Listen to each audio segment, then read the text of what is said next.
This show is sponsored by Charles Schwab. Seeking clarity in your financial journey? Schwab makes it easy for you to be an informed investor with transparent pricing, low costs, and no fee to work with a financial consultant. Schwab clearly explains their fees and helps you understand the most common costs you can incur based on recommendations from your financial consultant. Visit schwab.com or swing by one of their 400 local branches to learn more.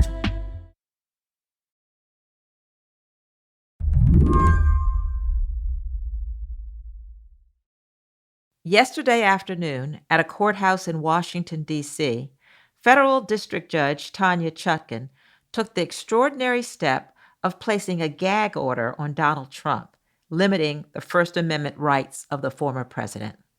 The order came at the request of Jack Smith, the special counsel prosecuting Trump for his role trying to overturn the election on January 6, 2021.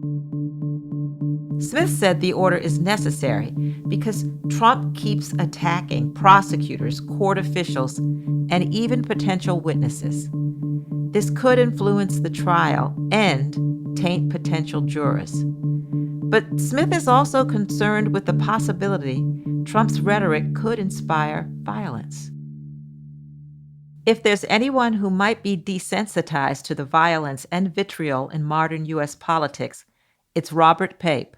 For 30 years, I've studied political violence in many different countries around the world: Bosnia, Iraq, Afghanistan, now in the last few years, the United States. Pape is a professor of political science and the director of the University of Chicago Project on Security and Threats.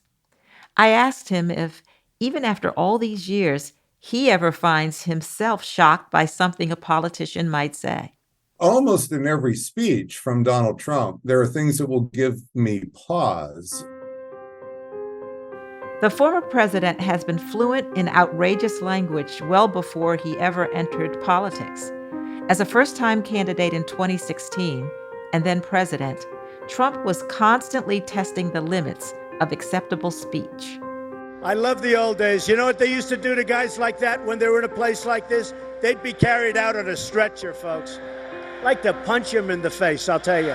But you also had people that were very fine people on both sides. Proud boys, stand back and stand by. But I'll tell you what. Right here, we're going to walk down to the Capitol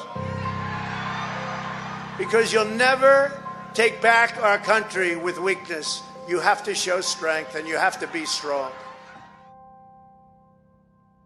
Trump's language by itself can be disturbing, but it's not only the talk that's raising alarms.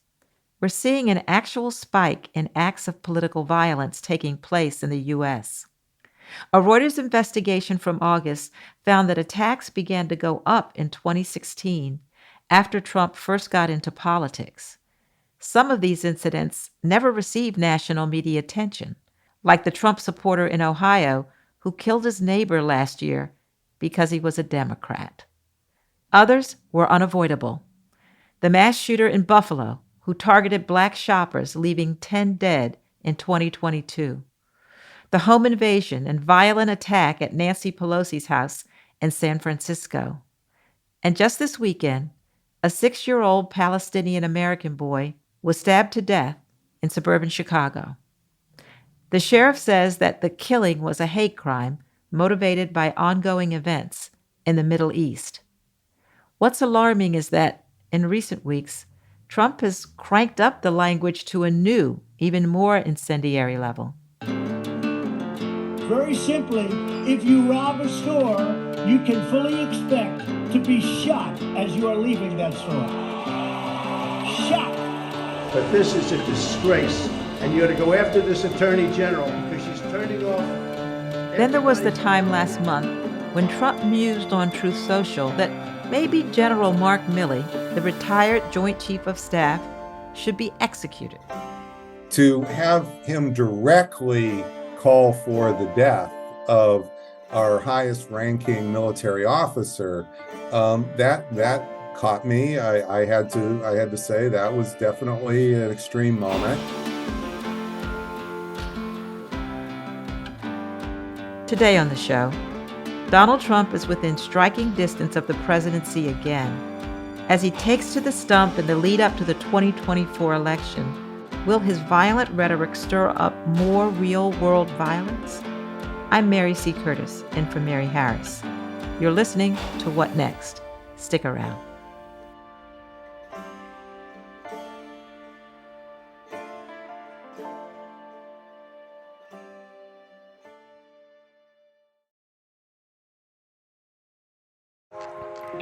This show is sponsored by Charles Schwab. Schwab believes every investor deserves to work with a firm they can count on. That's why Schwab has 400 local branches with financial consultants ready to serve you, along with professional answers and 24/7 live help. And it's backed by Schwab's Satisfaction Guarantee. If you're not completely satisfied, Schwab will reimburse eligible fees related to your concern. Visit schwab.com/satisfaction to learn what's included and how it works. Charles Schwab, own your tomorrow. This podcast is brought to you by Progressive Insurance. Most of you listening right now are probably multitasking. You are listening while you're driving, cleaning, exercising, maybe even grocery shopping. But if you're not in some kind of moving vehicle, there's something else you could be doing right now. Getting an auto quote from Progressive Insurance. It's really easy, and you can save money by doing it right now from your phone. Drivers who save by switching to Progressive save nearly $750 on average. And auto customers qualify for an average of 7 discounts. Discounts for having multiple vehicles on your policy, being a homeowner, and more. So just like your favorite podcast, Progressive will be with you 24/7, 365 days a year. So you're protected, no matter what. Multitask right now. Quote your car insurance at Progressive.com to join over 28 million drivers who trust Progressive. Progressive Casualty Insurance Company and Affiliates. National average 12-month savings of $744 by new customers surveyed who saved with Progressive between June 2022 and May 2023. Potential savings will vary. Discounts not available in all states and situations.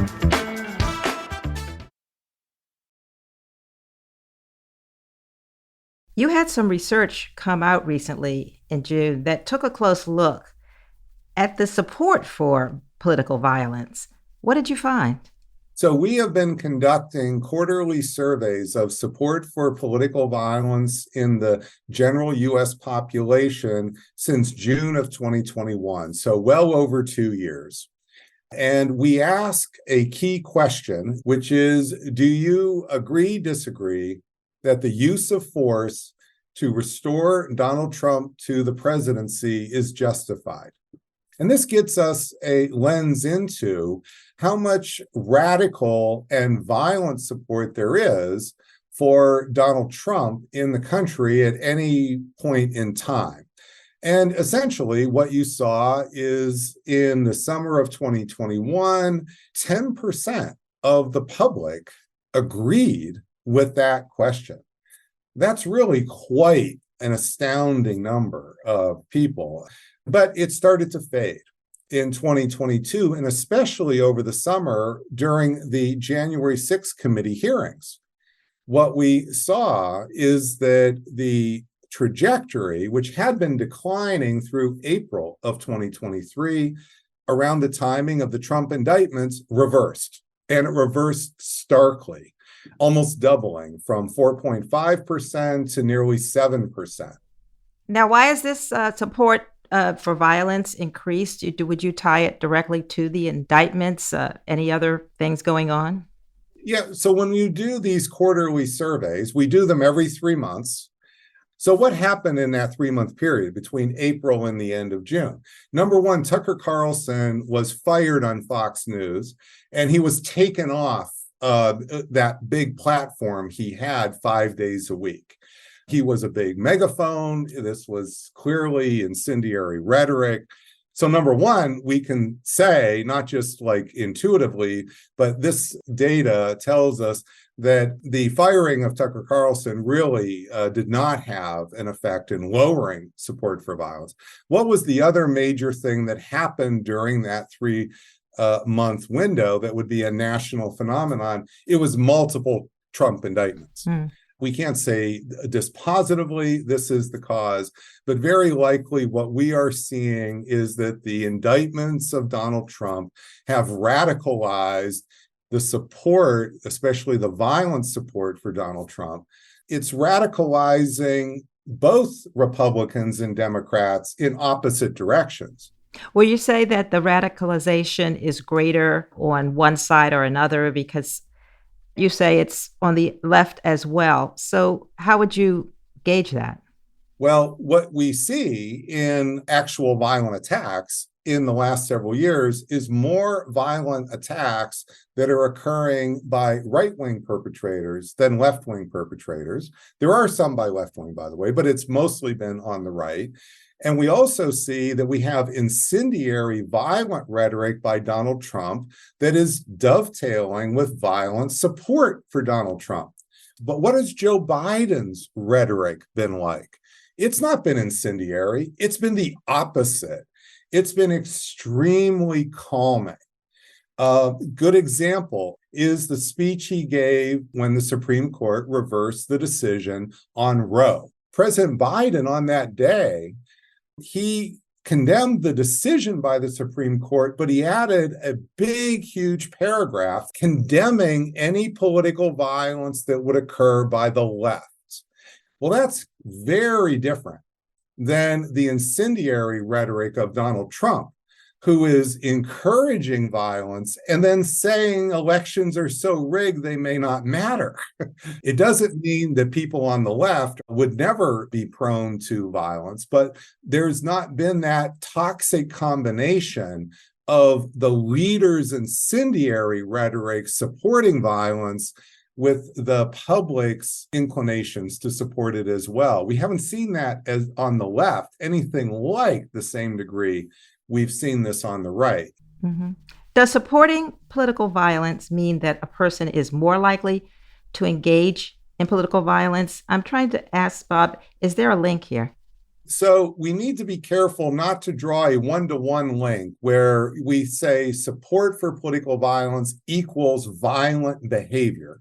But that said, it's also important to know that support for political violence is one of the most important indicators that scholars like me, analysts like me, use to look at the trajectory of political violence in other countries around the world. And this is normal. In fact, it's a normal part of our military field manuals to understand the rise of insurgencies around the world, to look at public support for political violence.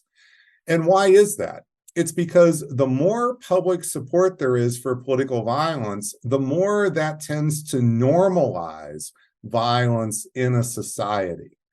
Also, the more support for political violence, the more those volatile actors can believe and perceive that their actions have a mandate that's supported by a community. A good example of this is in the behavior of the attacker on Paul Pelosi. He, of course, was trying to attack, if not assassinate, the Speaker of the House, Nancy Pelosi. Well, he nearly killed Paul Pelosi. He was then arrested. And for some reason, when he was arrested, the local police allowed him to do a radio interview. Why they allowed him to do that, I have no idea. But they did. It was on a Friday night, and he got on the radio. And the very first words out of his mouth was he wanted to apologize to the country for not harming and killing, essentially, Nancy Pelosi. I want to apologize to everyone. I messed up. What I did was really bad. I'm so sorry. I didn't get more of them. It's my own fault. No one else is to blame. I should have come better prepared.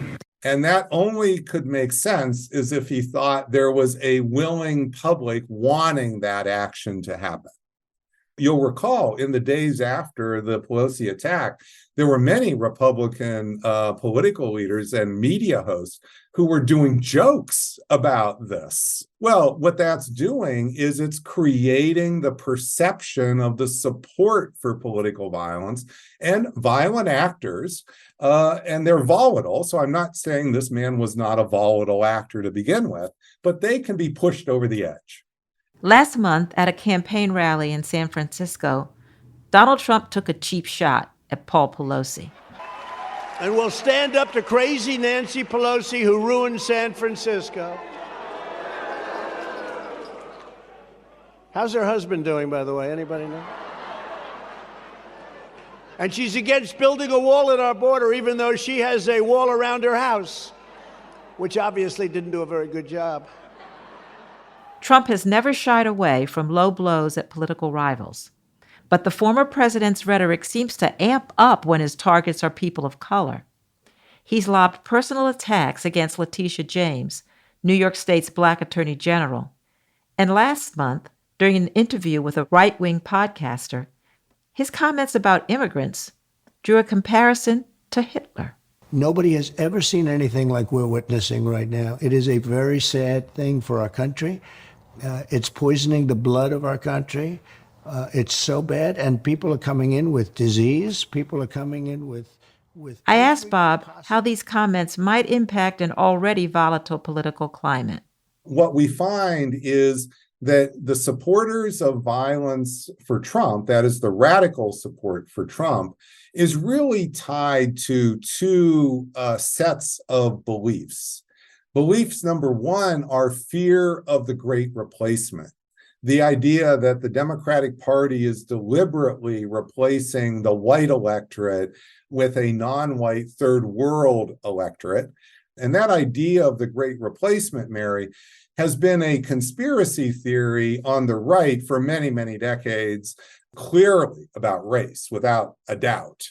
Then there's another set of attitudes, Mary, and that has to do with the belief that our elections are rigged and corrupt. And what we discover is this is expanded to beyond belief about 2020 to belief about 2024. So you can see how these two sets of beliefs can dovetail, and we now have a fuller understanding of the mindset of the most radical supporters of Trump. We'll be right back.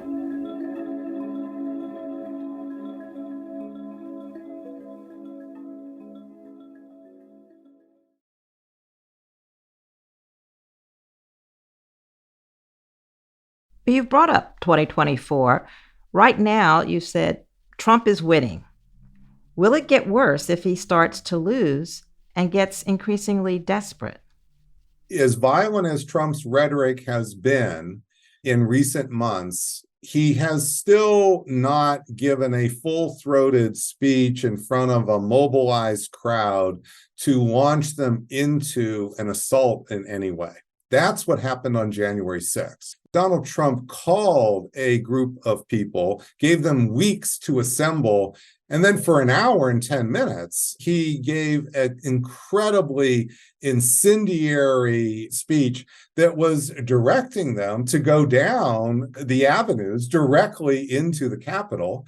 So this was an orchestration of violence that is beyond simply a mention in a speech.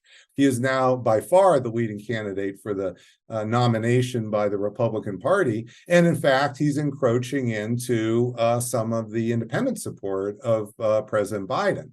That may not be the case as we go into 2024. We're going to have trials. These trials may reveal lots of information that may work against Donald Trump's political prospects. But if Trump's political prospects decline, we have to be concerned that he will start to think strategically about the use of political violence as a strategic tool to enhance his power. Part of the effectiveness of that tool, as we saw on January 6th, is activating a greater number of supporters to actually take action and engage in this type of direct violence. I asked Bob how it might even be possible to combat this. The first thing that I think would be helpful is to see that the media narrative that has developed here, and this is a narrative that's widely in the New York Times, widely in the Washington Post, that it's mostly the militia groups who were the core reason for January 6th. I think that needs to be augmented and adjusted. Capitol Hill police were not overwhelmed by 700-800 Proud Boys or Oath Keepers. They were overwhelmed by thousands who were not. Prior to January 6th, there's lots of information that the FBI was tracking the Oath Keepers and Proud Boys in detail. The thing they weren't even imagining, like the true failure of imagination, was that middle class and even affluent Trump supporters would be physically violent to break into the Capitol. And I think that that's a missing part of January 6th. And I think it's important because if we continue to think that January 6th was only about a handful of Oath Keepers and Proud Boys, and we've basically arrested them, and we put them in prison, and those groups are out of business, well, then we're really missing, I think, what's really changed in the last few years, which is that support for violence has moved into the mainstream. And then we as a public, it really matters whether we as a public will abhor and condemn political violence when we see it, as opposed to just be silent. So much of this is tied to Trump. Now that everybody is all riled up, what happens when Trump inevitably goes away? Does the appetite for violence go away too? What are your predictions for 2024 and beyond? What our data and analysis shows is that 2024 is going to be a very, very volatile year. That is, there is a serious reason to be concerned about rising political violence in 2024. And the issue will be around Donald Trump, his trials, his political prospects, the 2024 election, and very likely that will carry through even through January 2025. Beyond January 2025, though, when we see that this violent support for Trump is rooted in fears of a great replacement that are being aggravated, not just by Donald Trump, but by many political leaders who are now, I think you call them mini political Trumps, but also many media figures as well. Well, those could well continue beyond the 2024 election and even become problems into the 2028. The next year will be very, very heavily about Donald Trump. But as we go forward, we need to see that the real roots of this, Trump is maybe more, he's an aggravator, but he's also a symptom of these deeper issues that are corresponding with support for political violence. As the violent rhetoric has ramped up, we're also seeing a sort of muted reaction from the public. One political scientist calls it the banality of crazy. Are we just numb to this? Have the goalposts shifted? I wouldn't go that far. So yes, I think it's the case that the more support there is for political violence, the more political violence becomes normalized. But I'd also go back to our surveys. You see, we're able to quantify that support for political violence in the body politic. It's significant, but it is a minority. It's a minority around 10 to 15%. Our surveys also show very strongly and repeatedly over time that 80% of the public, that's 80% of Democrats and 80% of Republicans, abhor political violence. That's really good news coming out of our surveys. We've got to lean into that. Our political leaders need to lean into that. Our church leaders need to lean into that. Our media needs to lean into that. Once political violence gets in the mainstream, you can't just rely on this, make it a law enforcement problem anymore. Law enforcement's terrific at responding after the fact, and sometimes they can head things off. But once the support for political violence gets in the mainstream, this is all of our problem, and it is up to us, and we can really do something about it, each and every one of us. I liked for a little bit of good news at the end, kind of. Thank you, Bob, for coming on What Next? Thank you. Robert A. Pape is professor of political science and the director of the University of Chicago's Project on Security and Threats. And that's the show. If you're a fan of What Next, the best way to support our work is to join Slate Plus. Go to slate.com/whatnextplus to sign up. What Next is produced by Elena Schwartz, Rob Gunther, Anna Phillips, Paige Osborne, and Madeline Ducharme. We're led by Alicia Montgomery, with a little help from Susan Matthews. Ben Richmond is the Senior Director of Podcast Operations here at Slate. And I'm Mary C. Curtis, columnist at Roll Call and host of its Equal Time podcast. Find me on Twitter. I'm at mcurtisnc3. Thanks for listening. Talk to you soon.